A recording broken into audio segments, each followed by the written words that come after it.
என்னங்க இது? இதுவா? முட்டை தோசை. நீ முட்டை தோசை கேட்ட. முட்டை தோசை தானே கேட்டேன். ஆமா, வீட்ல நிறைய ஹார்ட் ஒர்க் பண்றல. ஒரு முட்டை தோசை ஒன்று போட்டுட்டு கூட எக்ஸ்ட்ரா 2 லட்டு தின்ன ஆசைன்ற மாதிரி உனக்கு எக்ஸ்ட்ரா ஒரு ஆம்லெட். அக்காவுக்கு ஒரு ஆம்லெட் பார்சல்ன்ற மாதிரி ஆம்லெட்.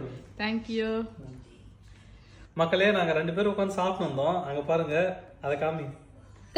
சாப்பிட்டு வந்தோம். அப்ப நான் கேட்டேன் உனக்கு தோசை வேணுமானு. அப்புறம் எங்க ஒய்ஃபு கேட்டாங்க உனக்கு தோசை வேணுமானு. இப்ப இதுல யாருன்னா தோசை வேணும்னு சொன்னா அவங்க ஏந்து போய் ஊத்தணும், சரியா?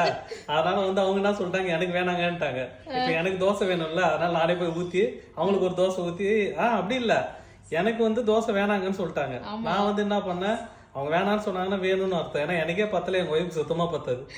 அதனால நான் என்ன பண்ணேன், போய் ஒரு முட்டை தோசையை ஊத்திட்டு, சரி ஒரு முட்டை தோசை பத்தாது அவங்களுக்கு, அதுவும் தெரியும், கூட ஒரு எக்ஸ்ட்ரா ஆம்லெட் ஒண்ணு போட்டுட்டு, இப்ப எனக்கு பாருங்க அங்க அந்த சொல்லுவாங்களே, காசு கொடுக்குற எனக்கு 2 இட்லி சாப்பிட்ற அவனுக்கு ஆட்டுக்கால் பாயா இடியாப்பா எல்லாம் கொடுக்குறான்ற மாதிரி முட்டை தோசை ஊத்தி கொடுத்த எனக்கு ஒரே ஒரு வெறும் தோசை.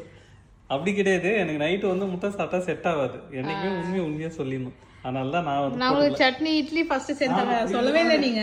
இது எங்க ஒய்ஃபோட அவங்க ஆயாவோட ஃபேமஸான சட்னி, பெரும்பாக்கம் சட்னி. இந்த பெரும்பாக்கம் சட்னி எப்படி செய்வாங்கன்னா, வெங்காயம் தக்காளி போட்டு வதக்கிட்டு, அதுக்கப்புறம் பச்சை மிளகாய் இதெல்லாம் போட்டுட்டு, கூட கொஞ்சம் தேங்காய், அது இல்லாம கொஞ்சம் பொட்டுக்கடலை இதை போட்டு அரைச்சிப்பாங்க.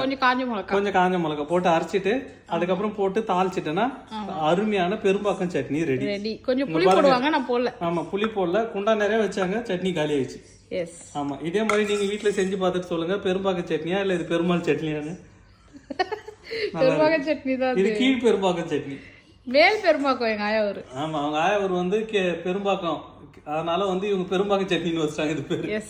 ஆமா, அந்த சட்னி வேற லெவல் டேஸ்டா இருக்கனால. இப்போ நாங்க சாப்பிட்டு பார்த்துட்டு சொல்றோம்.